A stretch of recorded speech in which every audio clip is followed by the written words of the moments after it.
with what you've got to say there, I personally have nephews and nieces that are 16 and 17 years old, and that this summer so far they have failed to find a job. And I personally have looked at the situation and found that the job market for 16 to 19-year-olds here in America are facing the worst period of time since I was a kid in the 1950s, walking up and down the streets with a lawnmower trying to mow yards as a 10-year-old, and mowing a person's yard for $2, front yard and backyard. And now today, 51 years later, we're looking at these teenagers 16 to 19, they're not able to find any kind of part-time work. They're really ready to go into college this next year. But when I looked at the college graduations, I only found 20% of college graduates finding jobs this year. Over, like last year, there was over just at 51% found jobs or had jobs before they graduated, and 20% this year. I see things getting worse, not better. And as you said last week, you felt that the unemployment rate on the U6 was pushing around 20%. And I found a government agency just this morning that reported such at 16.5%. Do you see any possible growth in the small businesses of America? No, very little.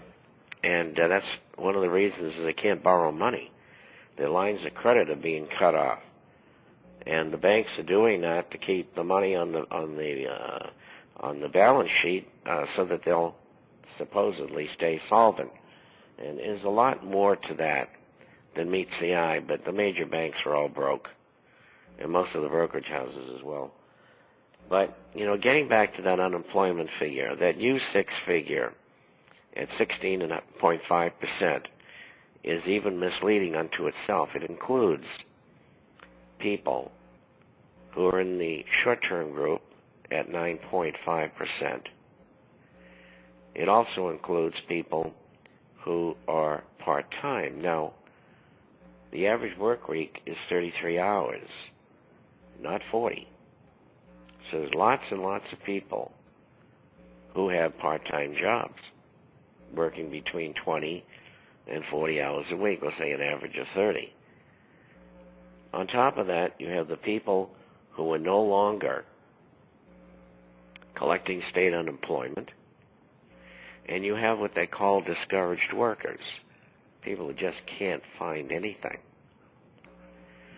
That's U6. But there's another facet to this that they don't want to talk about. And only recently, and I've been doing this for almost 15 years, but only recently have they begun to talk about the birth-death ratio. And what that is government says that they can't check all of the small businesses and the medium-sized businesses to find out whether they're hiring or firing. So you know what they do? They guess at it. And over the last several years, it's been plus 185,000 jobs a month that government created out of thin air. And if you compact them into the formula, you come out with 20.5% real unemployment. And I think the world's expert on that subject, and the only other person who reports it besides me is John Williams, and he reports 20.6%. So, and he's better at it than I, so I'll take his figure. So there you go, 20.6% is a real unemployment figure.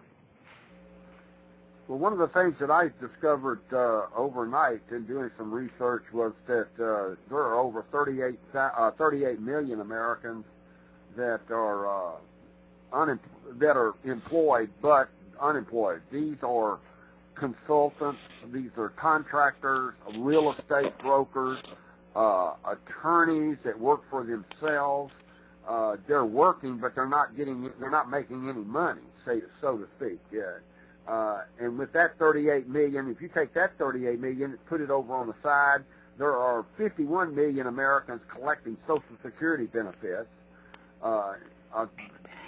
That means we've got like somewhere in the neighborhood of about 80 million right there, and then we've got another 34 million people that are collecting food stamps out there that's not in that group.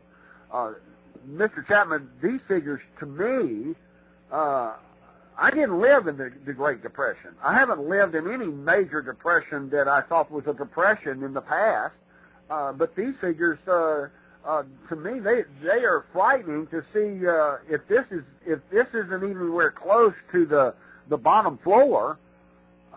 My question, Mr. Chapman, to you personally is, how bad is it going to get before the American people step up to the plate and start screaming, no sir, no sir, to this bailout money that the Wall Street is receiving and the banks are receiving in payout to help their businesses, while the over half the American people that are legally able to vote are starving? Well, I think they have.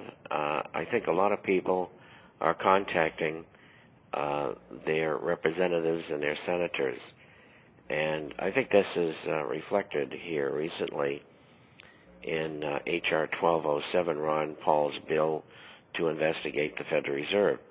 And there's 255 co-sponsors approximately. I keep on getting different figures every day, but that's good enough. It's a lot.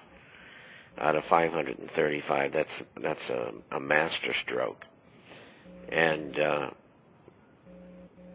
that can only have been caused,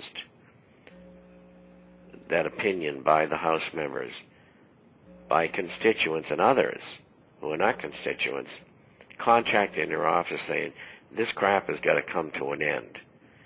And I think you're going to see more of it. And, Barney Frank and Nancy Pelosi are holding the legislation captive in committee.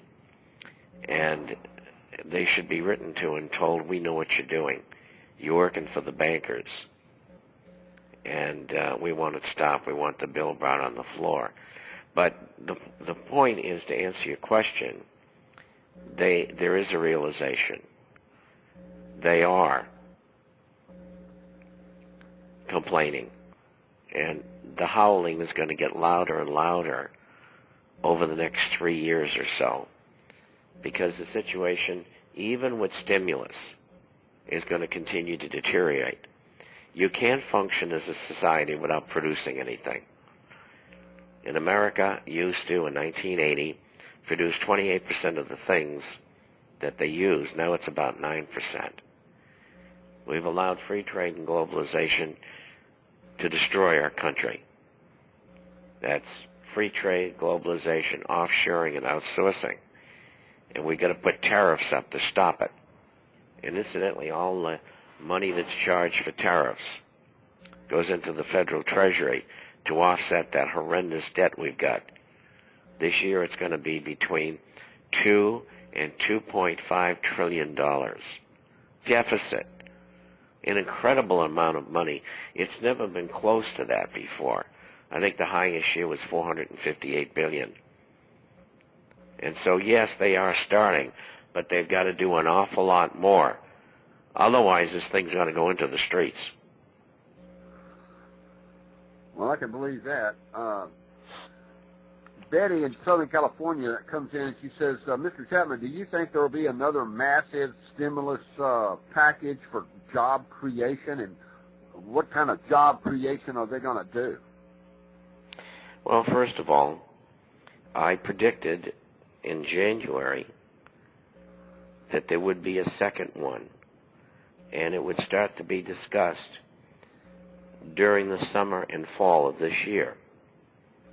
And it's already begun to be discussed. The reason why is that I predicted that 90% of the people who received the money would use it to clear debt. I was wrong. 92% used the money to get rid of debt.